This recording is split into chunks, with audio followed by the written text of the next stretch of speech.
ये हमारा शरीर एक कपड़े की तरह है।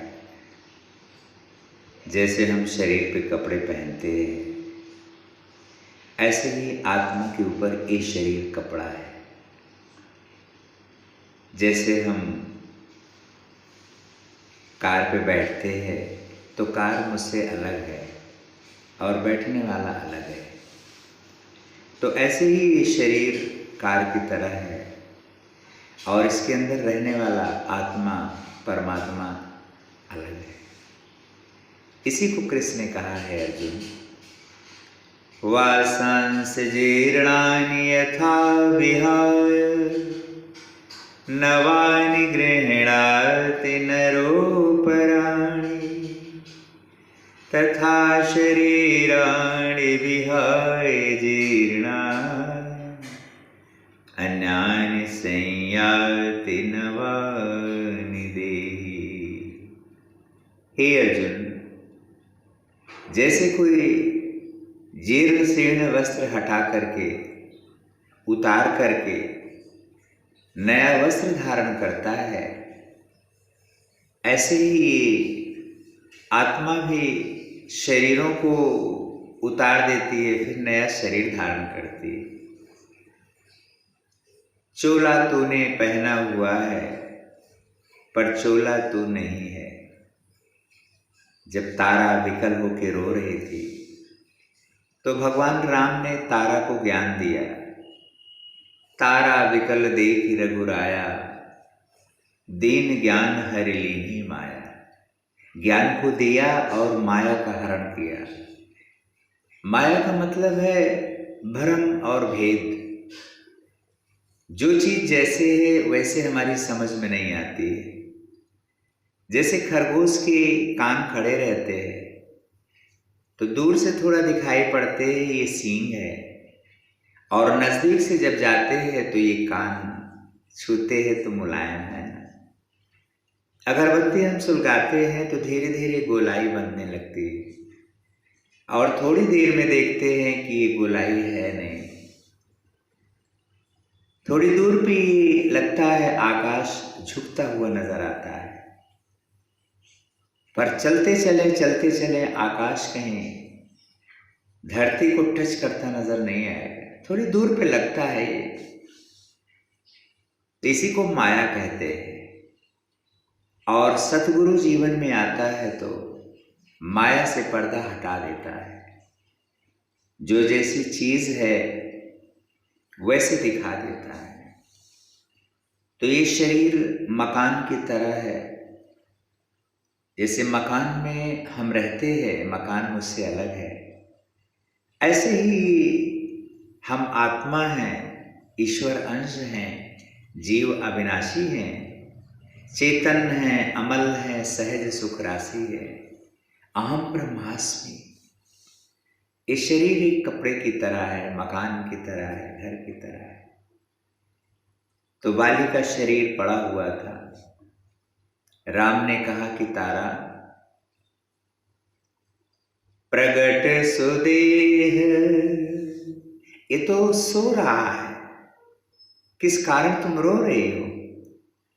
जीव नित्य के ही कारण रोआ, प्रगट सुतनु ते ही आगे सोआ। ये जो शरीर है प्रगट लेटा हुआ है, सो रहा है। जो महापुरुष होते हैं, जो रोज रोज हम सोते हैं शरीर लेकर के प्राकृतिक नींद में, उसको टेम्परेरी मौत कहते हैं। समझ जाओ तो समझ जाओ। और जो परमानेंट मौत आती है हमारी भाषा में, उसको टेम्परेरी परमानेंट विश्राम कहते हैं, सोना कहते हैं। कबीर सोया क्या करे, जाग के जपो मुराद। एक दिना तो है सोना, लंबी टांग पसार। एक बार ये शरीर ऐसा सोएगा, किसी के उठाने से उठ नहीं सकता है। कितना भी कोई चाहे, कितना भी कोई रोए चिल्लाए, बोलो कुछ बोलो, देखो देखो ना। इसलिए कबीर साहब कहते हैं कि जब तक सांसें हैं भगवान ने दिया है, तब तक सुमिरन करो ना, भगवान की याद करो। जाग के क्या कर रहे हो, सो के क्या कर रहे हो। कबीर सोया क्या करे, जागे के जपो मुरार। एक दिना तो है सोना, लंबी टांग पसार। तो कृष्ण ने भी कन्फर्म किया कि ये शरीर तुम नहीं है, शरीर तेरा आवरण है, ये पर्दे की तरह है, तो इसके अंदर रहने वाला परमात्मा है। तो अपने को हम ईश्वर से रिलेट करें। रामकृष्ण परमहंस ने नरेंद्र से कहा, बेटा तू ईश्वर को देखना चाहता है, अच्छा बता तेरा नाम क्या है। बोला नरेंद्र। तो रामकृष्ण परमहंस ने सारे अंगों के बारे में पूछा, ये क्या है, ये मेरा हाथ है, ये क्या है, मेरा सिर है, ये क्या है, मेरा पैर है। बोला इसमें नरेंद्र कहाँ है। नरेंद्र उस शक्ति को कहते हैं, तत्व को कहते हैं, उस एग्जिस्टेंस पावर को कहते हैं बेटा, उसी को भगवान कहते हैं। Feel God presence in every breath. जब उस परम सत्ता को हम महसूस करते हैं, कण कण में, रोम रोम में, जर्रे जर्रे में झांकी भगवान की, किसी सूझ वाली आंख ने पहचान ली, उसी को ईश्वर का दर्शन कहते हैं। अपना रूप पहचान, समझ मन दर्शन, यही भगवान।